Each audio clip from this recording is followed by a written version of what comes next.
Makinig kayo! Walang paligoy-ligoy! Piko ang Bitaw Music! Ang tinig ng bayan na matagal ng tahimik. Tandaan niyo ito! Walang sinasanto!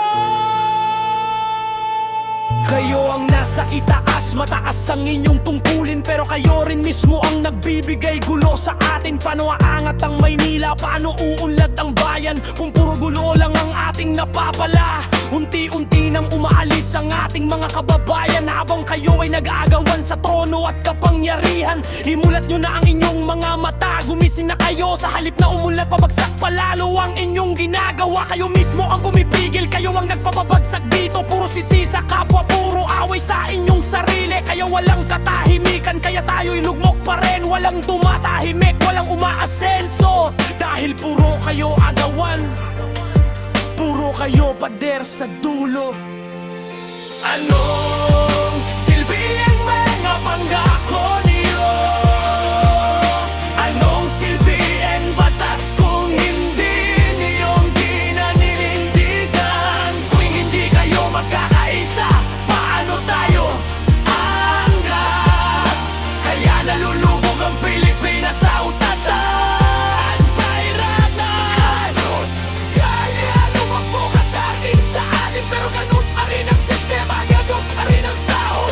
Bakit hindi ninyo gayahin ang ibang bansa? Para tayo naayat, tayo ay baka dito na sila magtirahan. Trilyon-trilyong pondo pumapasok sa kaban, pero saan ba napupunta? Tanong ko sa inyo ngayon. Puro utang pa rin dito, sahod ay hindi nagbabago. Marami pa rin ang gutom, marami pa rin ang hirap dito. Bakit hindi nyo gayahin na maayos na ibang bansa? Na dito na tayo ang puntahan, dito sila magtrabaho. Imbis na tayo ang tumakas, tayo ang mangibang bansa. Dahil dito sa sarili nating bayan ay walang pag-asa. Kayo ang dahilan nito, kayo ang may sala. Kaya walang pagunlad, kaya tayo'y laging lugmok na. Ngayon naman ito ang tanong na hindi nyo masagot kung may nagkasala. Kahit gaano pa katakas, kahit anong posisyon, kahit sinong tao dito dapat harapin, dito dapat managot. Pilipino siya, kaya dito dapat makulong. May sarili tayong kulungan, may sariling batas dito. Kahit anong kasunduan, hindi ibig sabihin wala nang halaga ang batas ng ating bayan. Bakit nyo padadalhin sa malayo, sa ibang bansa? Bakit parang display lang ang batas natin dito? Bakit takot kayong harapin ang may sala? Dahil ba mataas ang kanilang posisyon? Dahil ba may kapangyarihan sila? Takot ba kayong humuli? Takot ba kayong magparusa? Kung nasa tama kayo, bakit kayo natatakot pa? Isipin nyo ito, isipin nyo ng mabuti. Pilipino siya at dito siya lumaban. Kaya dito rin siya dapat managot. Batas ay batas, walang mataas, walang mababa. Kung sino ang nagkasala, doon dapat parusahan. Huwag kayong matakot sa iyong tungkulin.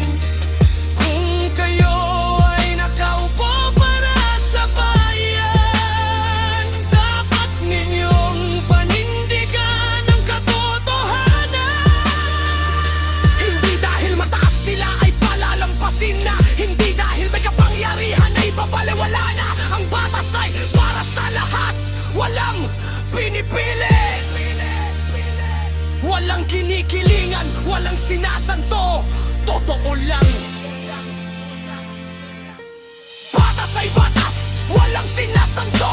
Kahit sino bayanan, kahit anong posisyon. Kung may sala, dapat dito ay paninindigan. Dito harapin ang kasalanan. Huwag niyong ipagpalit ang katotohanan sa takot o pera o kapangyarihan. Tayo lang dumadating sa atin, pero dapat nararamdaman ito ng bawat tao. Ayusin ang Maynila, ayusin ang bayan, para hindi na lumayo ang mga Pilipino. Ito ang tinig ng bayan. Ito ang Bitaw Music. Wala kaming sinasanto, Elite